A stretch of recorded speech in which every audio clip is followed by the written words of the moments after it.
हरे Krishna.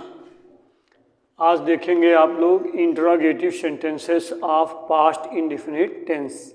Interrogative sentence माने प्रश्नवाचक वाक्य, वैसा वाक्य जिसमें प्रश्न किया जाता है उसे प्रश्नवाचक वाक्य कहते हैं। अब इसको जानो कि ऐसे इसमें क्या रूल होगा कि जिन हिंदी वाक्य, क्योंकि मैं एक बात यहाँ रुका के समझाते हैं, पहले समझो कि प्रश्नवाचक वाक्य, इसके पहले वाले वीडियो या जो ऑफलाइन बच्चे हैं उन जानते हैं, आप भी पढ़े हो कि प्रश्नवाचक वाक्य दो प्रकार के होते हैं, यस या नो आंसर टाइप क्वेश्चन और WH आंसर टाइप क्वेश्चन। तो यस या नो आंसर टाइप क्वेश्चन का अर्थ होता है कि जिन प्रश्नों का उत्तर हाँ या ना में दिया जा सके उन्हें यस या नो आंसर टाइप क्वेश्चन कहते हैं। सामान्यतया ऐसे प्रश्नवाचक वाक्यों में प्रश्नवाचक शब्द क्या होता है और वाक्य के प्रारंभ में होता है, उसका रूल ये है कि जिन हिंदी वाक्यों में प्रश्नवाचक शब्द क्या वाक्य के प्रारंभ में हो तो सबसे पहले क्या करेंगे, सहायक क्रिया लिखोगे डिड। अब चाहे सिंगुलर हो या प्लूरल दोनों के साथ डिड। फिर इसलिए लिखा ताकि आप जानो क्रम कि किस क्रम के बाद हमारा क्या शब्द होगा। जब क्रम नहीं समझोगे तो गलत हो जाएगा। तो फिर डिड लिखेंगे, फिर सब्जेक्ट लिखोगे, फिर क्या लिखोगे, मेन वर्ब फर्स्ट फॉर्म, उसके बाद क्या लिखोगे, ऑब्जेक्ट, ऑब्जेक्ट के बाद क्या लिखोगे, कॉम्प्लीमेंट लिखोगे। अब जैसे यहाँ एग्जाम्पल में लिखा कि क्या वह पत्र लिखती थी, तो ती थी ता था ते थे है, तो ये सीधा समझ में आ गया कि किसका है, पास्ट टेंस का है। तो पास्ट टेंस में हेल्पिंग वर्ब क्या दोगे, डिड लगा दिया। सबसे पहले क्यों डिड लगा दिया, क्योंकि ये इसके रूल हैं, हेल्पिंग वर्ब डिड लगेगा। अब पहले ही क्यों लगाया, क्योंकि प्रश्नवाचक शब्द क्या वाक्य के प्रारंभ में है।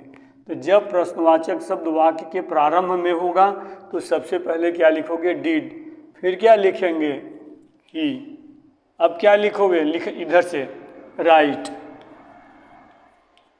अब क्या लिखते हैं, ए लेटर। आर्टिकल लगाना होगा, हिंदी वाक्य में से नहीं लगा है लेकिन अंग्रेजी वाक्य में लगाते हैं तो लगता है।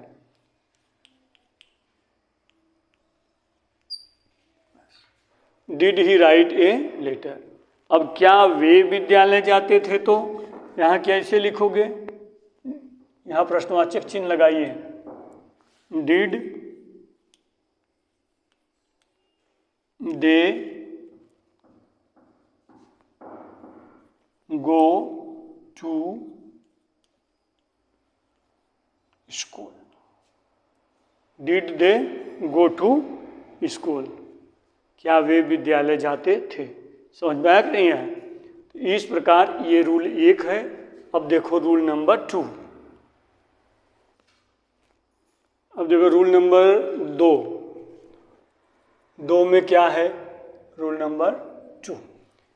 यहाँ जिन हिंदी वाक्यों में प्रश्नवाचक शब्द कब, क्यों, कहाँ, कैसे, कहाँ हो, वाक्य के मध्य में हो, तो सबसे पहले प्रश्नवाचक शब्द की अंग्रेजी लिखेंगे डिड, फिर क्या, did plus subject plus main verb plus first form, उसके बाद ऑब्जेक्ट प्लस कॉम्प्लीमेंट। अब जैसे यहाँ देखो मैं एग्जाम्पल लिख दिया हूँ कि वह विद्यालय कब जाता था, तो यहाँ पर व्हेन सबसे पहले इसकी अंग्रेजी, फिर वह क्यों, तो यहाँ क्यों की अंग्रेजी, फिर वह कहाँ, वेयर की अंग्रेजी, और उसके बाद कैसे तो हाउ। इसीलिए इन्हें क्या कहते हैं, WH आंसर टाइप क्वेश्चन कहते हैं। इसको आप लोग देख लेना, जहाँ कहीं दिक्कत हो हमें बताना। ठीक, हरे कृष्णा।